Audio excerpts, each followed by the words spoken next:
नमस्कार। GK quiz tracker में आपका स्वागत है। एसएससी जीडी का पिछले वर्ष के प्रश्न पत्रों का यह तीसरा वीडियो है। इससे पहले हम 2 वीडियो अपलोड कर चुके हैं जिन्हें आप चैनल की प्लेलिस्ट में जाकर देख सकते हैं। यह एग्ज़ाम 1 फरवरी 2023 को तीसरी शिफ्ट में आयोजित किया गया था। ये एसएससी के जीके पार्ट को कवर करता है, तो आप इसे देख करके आगे की तैयारी तय कर सकते हैं। वैसे तो ये प्रश्न आपको कहीं पे भी प्रीवियस ईयर से मिल जाएंगे, इंटरनेट के माध्यम से आप इन्हें प्राप्त कर सकते हैं। अन्यथा अगर आप इसकी पीडीएफ चाहते हैं तो आप हमारे टेलीग्राम चैनल पर दी गई जो लिंक डिस्क्रिप्शन में है उस पर क्लिक करके जा सकते हैं और वहां से इसे प्राप्त कर सकते हैं। तो चलिए शुरू करते हैं आज का पहला प्रश्न। पहला प्रश्न है, निम्नलिखित में से कौन सा तत्व अपने गुणों में क्षार धातुओं के साथ साथ हैलोजन की तरह व्यवहार करता है। देखिए, वैसे तो हाइड्रोजन जो है अपने गुणों में क्षार धातुओं के साथ साथ रखा गया है, लेकिन हैलोजन की तरह भी इसमें कुछ समानताएं पाई जाती हैं। तो इस प्रकार इस प्रश्न का राइट आंसर डी होगा, यानी कि हाइड्रोजन।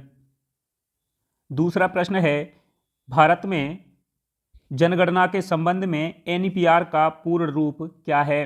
देखिए, जनगणना 2011 के तहत देश में पहली बार राष्ट्रीय जनसंख्या रजिस्टर तैयार किया गया।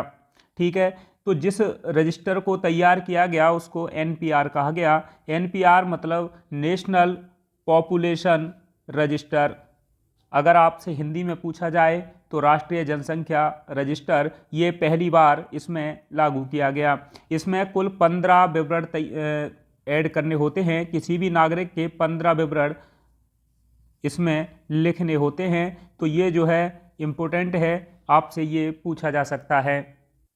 अगला प्रश्न करंट अफेयर्स से जुड़ा हुआ है। निम्नलिखित में से किसने अक्टूबर 2022 में भारत के 2 दिवसीय पीएम किसान सम्मान सम्मेलन का उद्घाटन किया था। ये प्रश्न करंट अफेयर्स से जुड़ा हुआ है। आपको मैं फिर से बताना चाहूँगा कि 2022 के करंट अफेयर्स को अब आपके एग्जाम में संभवतः शामिल नहीं किया जाएगा, लेकिन 2023 का करंट अफेयर्स जो ऐसे उद्घाटन है या फिर कोई समिट होती है, इन सब को आपको याद रखना है। तो इस प्रश्न का राइट आंसर बी है, लेकिन ये प्रश्न आपके लिए उतना इम्पोर्टेंट नहीं है जिसे आप आगे के एग्जाम के लिए तैयार करेंगे, बल्कि ये इसलिए इम्पोर्टेंट है क्योंकि इससे हम ये अनुमान लगा पाएंगे कि आगे आने वाले एग्जाम में करंट अफेयर्स के प्रश्न कैसे बनेंगे। अगला प्रश्न है, हर्षवर्धन और पुलकेशन द्वितीय के युद्ध या का उसका युद्ध किस नदी के तट पर हुआ था। देखिए, हर्षवर्धन और पुलकेशन द्वितीय दोनों ही महान योद्धा थे। पुलकेशन द्वितीय जो है कल्याणी के चालुक्य वंश का शासक था और इनके बीच नर्मदा नदी के तट पर एक भयंकर युद्ध होता है, जिस युद्ध में पुलकेशन द्वितीय विजय होता है, हर्षवर्धन हार जाता है।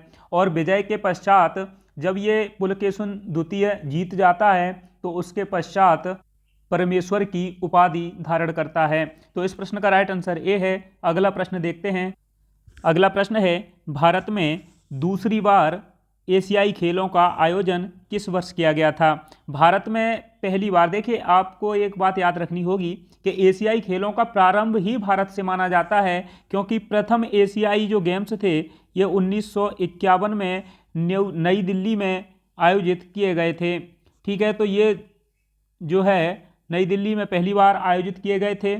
कब? 1951 में। तो आपको एक तो ये याद रखना है, और दूसरी बार भारत में 1982 में आयोजित किए गए थे। तो इस प्रश्न का राइट आंसर ए है। अगला प्रश्न है, माइक्रो फाइनेंस एक वित्तीय सेवा है। ठीक है, इस प्रश्न का राइट आंसर सी होगा, यानी कि ये वित्तीय सेवा है। इससे संबंधित प्रश्न पिछले एग्जाम्स में भी पूछा गया था।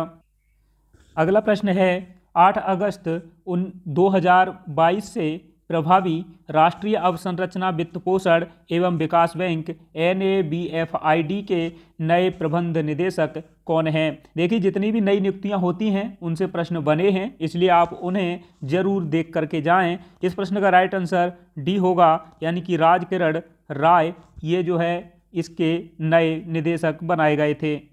अगला प्रश्न है, सागा दावा मुख्य रूप से सिक्किम में भारत के निम्न में से किस समुदाय के द्वारा मनाया जाता है। सागा दावा सिक्किम में मनाया जाता है और ये मनाया जाता है बौद्धों के द्वारा। तो इस प्रश्न का राइट आंसर बी है।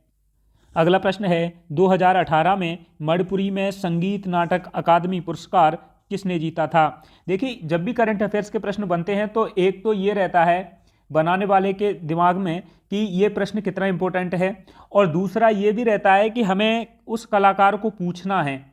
तो जब पूछना ही है तो वो है किसी न किसी रूप में उसे पूछ लेगा, और ये जो है प्रश्न इसी प्रकार रखा गया है। तो इस प्रश्न का राइट आंसर डी है। हालांकि उसे पूछना इनके बारे में था, अखम लक्ष्मी देवी जी के बारे में, लेकिन उसने ये नाटक अकादमी पुरस्कार को साथ में जोड़ दिया है। अगला प्रश्न है भूकंप की तीव्रता मापने के लिए किसका प्रयोग किया जाता है। तो देखिए, ये प्रश्न काफ़ी सही है, आप सभी को पता भी होगा। इस प्रश्न का राइट आंसर क्या है, रिक्टर स्केल। रिक्टर स्केल पर भूकंप की तीव्रता मापी जाती है। तो इस प्रश्न का राइट आंसर सी होगा। अगला प्रश्न है बिहू ये निम्न में से किस राज्य का लोकप्रिय नृत्य है। ये काफ़ी अच्छा है, कई बार पूछा भी गया है। तो इस प्रश्न का राइट आंसर आप सभी को पता होगा, ये असम का लोकप्रिय नृत्य है। अगला प्रश्न है पौधों में स्वतंत्र रूप से संगठित संवाहक नलियों के रूप में कितने पथ निर्मित होते हैं। देखिए, आपको पता होगा कि पौधों में दो पथ बनाए जाते हैं। एक होता है जाइलम के द्वारा जो जड़ से पानी खनिज आदि को ले जाता है, और दूसरा होता है फ्लोएम जो पत्तियों में भोजन जब बनता है तो उन्हें पौधों के चारों तरफ फैलाने का कार्य किया जाता है। तो इसका राइट आंसर डी होगा। अगला प्रश्न है भारत में हरित क्रांति ने निम्न में से किसके उत्पादन में वृद्धि की थी। देखिए, मैंने इस प्रश्न को पिछले ही वीडियो में काफ़ी अच्छे से बताया था, और सेम वैसे ही प्रश्न में यहाँ पूछा गया है। मैंने आपको बताया था कि भारत में हरित क्रांति 1966-67 में शुरू हुई थी। ये वास्तव में उत्तरी अमेरिका में लागू एक विशेष क्रांति थी, जहाँ अन्न उत्पादन में वृद्धि काफ़ी देखी गई थी। तो अगर हम विश्व के तौर पे देखा जाए तो नॉर्मन बोरलॉग को इसका जनक माना जाता है। भारत में हरित क्रांति के जनक MS स्वामीनाथन को माना जाता है। पश्चिमी उत्तर प्रदेश, पंजाब, हरियाणा में इसकी ग्रोथ सबसे ज़्यादा हुई। वहीं गेहूं और चावल के उत्पादन में इसकी ग्रोथ सभी फसलों में अधिक हुई थी। अगला प्रश्न है 10वीं पंचवर्षीय योजना की अवधि क्या थी।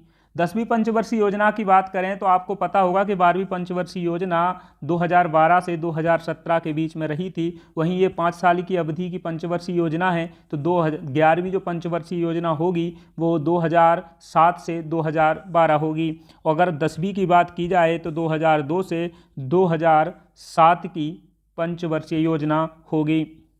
12वीं पंचवर्षीय के बाद में 12वीं पंचवर्षीय योजना के बाद में हमने अनवरत योजना को अपनाया है। तो उसके बाद से ये पंचवर्षीय योजनाएं तैयार होना बंद हो गई हैं।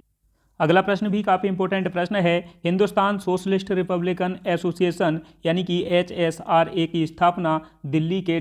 में हुई थी। देखिए, आपको एक याद रखना है, हिंदुस्तान रिपब्लिकन एसोसिएशन, इसकी स्थापना 1924 में सचिंद्र सान्याल के द्वारा की गई थी। 1928 में इसी संस्था का नाम यानी कि हिंदुस्तान रिपब्लिकन एसोसिएशन का नाम बदल करके क्या कर दिया गया, हिंदुस्तान सोशलिस्ट रिपब्लिकन एसोसिएशन। इसका नाम बदल करके ये कब किया गया, 1928 में। इसकी स्थापना करने वाले भगत सिंह थे, और ये कहाँ पर किया गया था, फिरोजशाह कोटला। तो ये आपको याद रखना है। अगला प्रश्न है शॉट पुट में शॉट जो एक धातु की गेंद है, पुरुषों और महिलाओं के लिए उसका वजन कितना किलोग्राम होता है। अगर ये प्रश्न आपको कठिन लगे तो आप एक बार शॉट पुट फेंक सकते हैं, वहाँ पे आपको इसकी चर्चा आम होती है, तो आपको पता चल जाएगा। पुरुषों का जो शॉट पुट होता है उसमें 7.26 किलोग्राम, और महिला का जो होता है वह 4 किलोग्राम का होता है। तो इस प्रश्न का राइट आंसर ए है। अगला प्रश्न है UPSC यानी कि यूनियन पब्लिक सर्विस कमीशन संघ लोक सेवा आयोग के सदस्यों का कार्यकाल कितना होता है। तो UPSC के जो सदस्य होते हैं इनके कार्यकाल की बात की जाए तो 6 वर्ष या 65 वर्ष की आयु जो भी पहले हो इनका कार्यकाल माना जाएगा। तो इसका राइट आंसर सी है। अगला प्रश्न है देश की रक्षा करने और आह्वान किए जाने पर राष्ट्र की सेवा के लिए तत्पर रहने का उल्लेख निम्न के तहत किया गया है। देखिए, आपको पता है कि ये मूल कर्तव्य है और ऐसे मूल कर्तव्य कितने हैं? 11 हैं टोटल भारतीय संविधान में। हालांकि इनका जो है मूल संविधान में ये नहीं थे। बाद में सरदार स्वर्ण सिंह की समिति जो थी उसकी अनुशंसा पर रूस से ये प्रेरित थे, जिन्हें ग्रहण किया गया। तो इस प्रश्न का राइट आंसर ए है। अगला प्रश्न है, मिशन इंद्रधनुष का अंतिम लक्ष्य ... वर्ष की आयु तक के बच्चों के लिए सभी उपलब्ध टीकों के साथ पूर्ण टीकाकरण करना सुनिश्चित करना है। कितने वर्ष के बच्चों तक के लिए है ये मिशन इंद्रधनुष? 2 वर्ष तक के बच्चों के लिए है। तो इसका राइट आंसर सी है। आज का अंतिम प्रश्न जो इस एग्जाम में पूछा गया था, निम्न में से कौन सा क्षेत्र भारत में लगभग 60% औषधालय यानी कि डिस्पेंसरीज चलाता है? 60% की अगर बात की जाए तो ये जो है प्राइवेट क्षेत्र यानी कि निजी क्षेत्र के द्वारा संचालित किए जाते हैं। तो इसका राइट आंसर क्या होगा? डी होगा। यहाँ पर हमारी ये वीडियो समाप्त होती है।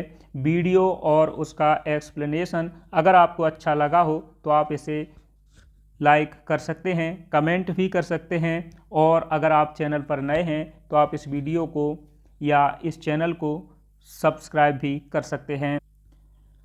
और अगर ये PDF आपको चाहिए तो मैंने आपको बोला था कि टेलीग्राम की लिंक मैं इसमें दे दूंगा, जिसके माध्यम से आप इसे प्राप्त कर सकते हैं।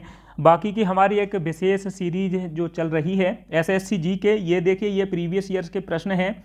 हम जो एक और सीरीज चला रहे हैं उसका उद्देश्य है कि आगे आने वाले संभावित जो प्रश्न हैं, जिसमें करंट अफेयर्स भी होगा, हिस्ट्री, ज्योग्राफी, पॉलिटी के प्रश्न भी होंगे, ये सभी जो प्रश्न हैं आपके संभावित हैं, उनको यहाँ पर आपके लिए उपलब्ध कराऊं तो आप उसे भी फॉलो कर सकते हैं। तो चलिए मिलते हैं हम अगली वीडियो में, तब तक के लिए नमस्कार।